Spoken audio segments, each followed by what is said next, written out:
खुदावंद यीशु मसीह के प्रोफेशनल नाम में आप सबको बहुत बहुत सलाम। खुश रहें, यीशु मसीह में शादमान रहें। खुदावंद आपके साथ और यीशु आपको बहुत बरकत दे।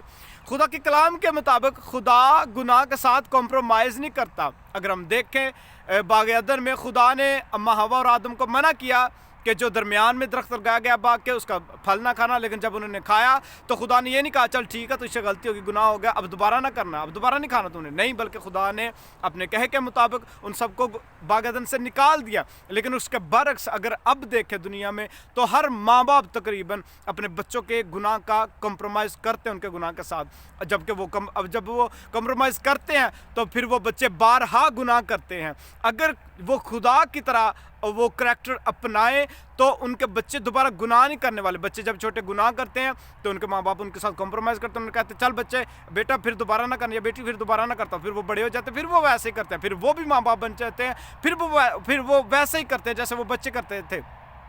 और देखिए खुदा ने कॉम्प्रोमाइज़ नहीं किया तो हमें बाइबल मुकद्दस पूरी पढ़कर देख लें, हव्वा और आदम ने दोबारा कभी गुनाह नहीं किया। पता क्यों? क्योंकि खुदा ने पहली मरतबा उनके साथ कॉम्प्रोमाइज़ नहीं किया था। और जब माँ बाप या लोग एक दूसरे के साथ उनके गुनाहों के साथ कॉम्प्रोमाइज़ करते हैं तो फिर वो बारहा गुनाह करते हैं। अगर आप खुदा का करैक्टर अपनाएं, खुदा का तरीक़ाकार अपनाएं, तो जैसा उसने गुनाह के साथ कॉम्प्रोमाइज़ नहीं किया था तो उसके वो बेटा ही था बाइबल के मुताबिक आदम, तो उसके बेटे यानी कि आदम ने दोबारा गुनाह नहीं किया। अगर आप भी अपने बच्चों के साथ या बहन भाइयों के साथ, रिश्तेदारों के साथ, अपने दोस्तों के गुनाह के साथ कॉम्प्रोमाइज़ नहीं करेंगे तो वो भी गुनाह का बायस नहीं बनेंगे, ना आप ठोकर का सबब बनेंगे। अगर वो गुनाह करते तो आप भी उनके साथ ठोकर का सबब बनते। तो मैं आपको कहना चाहता हूँ कि खुदा का करैक्टर, खुदा का तरीक़ाकार अपनाएं और गुनाह के साथ कभी कॉम्प्रोमाइज़ ना करें। अगर आप करते रहेंगे तो गुनाह होते रहेंगे।